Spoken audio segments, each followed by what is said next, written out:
con nữa ta. Nhắm bài con. Nhắm bài con.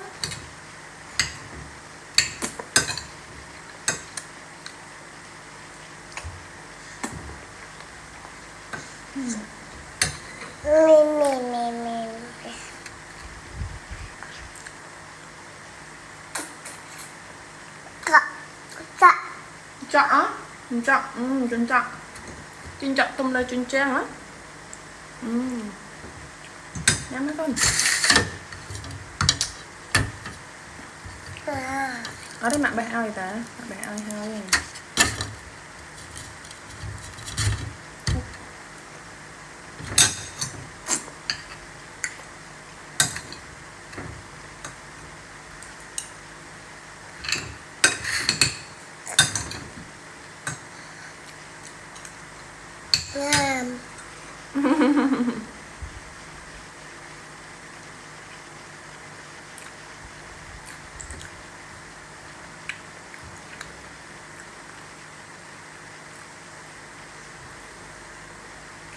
Mạo quá. Một con.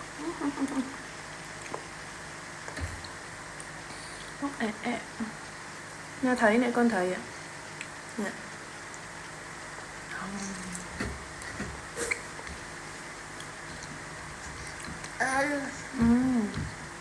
Nghe mùi thể nghiện đó con đấy.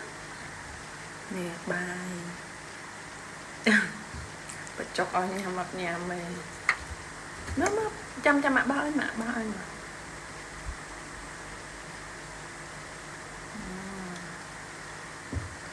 Ok.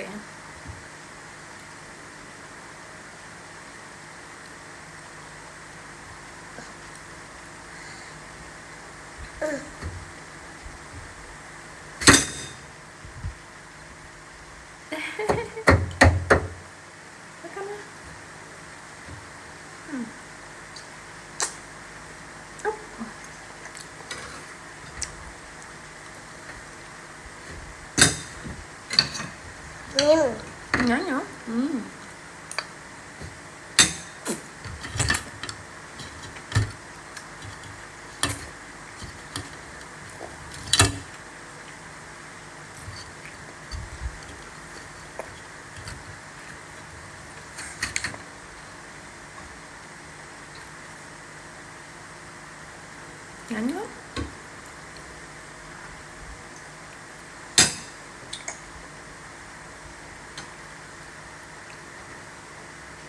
Lạ sana con ở đấy à?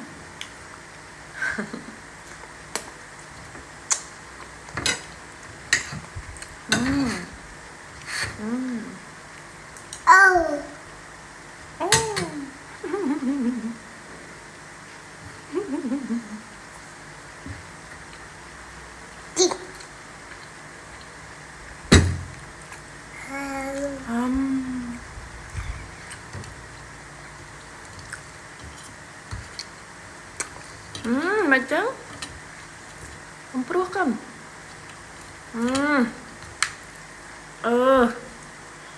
Macam empruh chanyang. Hả? Macam kan? Cái đấy trai ta con. Anh đang trai ta. Trai ta con? Nhầm. Con trong nhắm vỉnh. Anh đang bay mạng. Ôi tròn mấy.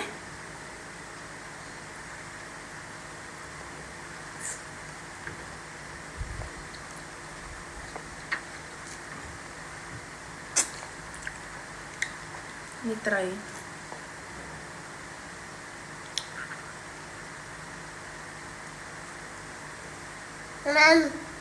Nhám á.